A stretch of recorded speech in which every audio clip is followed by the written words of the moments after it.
If we really want to talk about the history of Nancy Drew, we need to first talk about the Stratemeyer family. Welcome to Nancy Drew University, where we're hosting a weekly study sesh focusing on different topics from Nancy Drew history. In the 1840s, Henry Stratemeyer immigrated to the U.S. from Germany with his younger brother. He almost immediately went to California for the gold rush, where he earned a modest amount of money. He soon returned to New Jersey, where his brother had settled.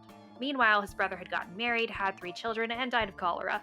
Henry married his brother's widow, Anna Siegel, and they had 3 more children.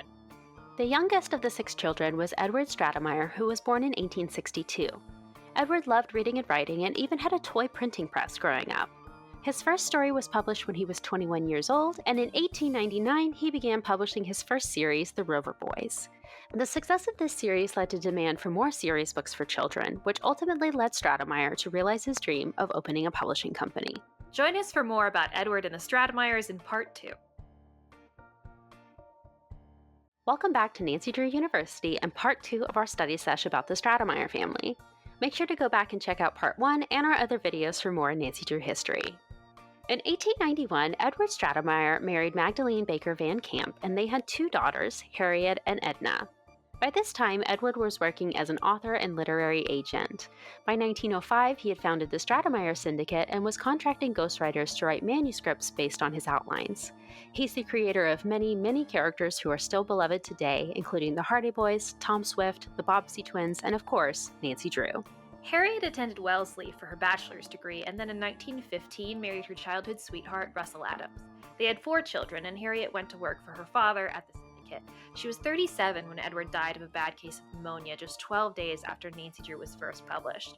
Left to run their father's company, Harriet and Edna decided to try to sell the business and began looking for a buyer. Within a few months, it was clear that the impacts of the Great Depression made it unlikely that anyone would be willing or able to purchase the syndicate. The sisters decided that they themselves would take over the business, making them some of the first female CEOs in the industry. Join us for the rest of their story in Part 3. Welcome back to Nancy Drew University and Part 3 of our study sesh about the Stratemeyer family. Make sure to go back and check out Parts 1 and 2 and our other videos for more Nancy Drew history. Edward Stratemeyer, creator of Nancy Drew, the Hardy Boys, Tom Swift, and more, passed away in 1930 and left his publishing companies to his 2 daughters, Harriet and Edna. The 2 were heavily involved in the series they produced. They wrote outlines, edited manuscript, and managed the many ghostwriters who worked for them.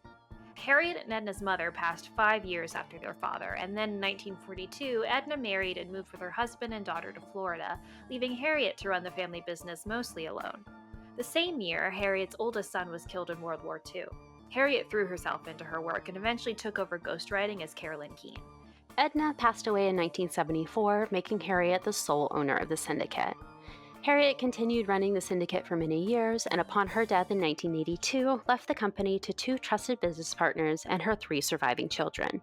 They, in turn, sold the syndicate to Simon & Schuster 2 years later, and Simon & Schuster still holds the rights to Nancy Drew today.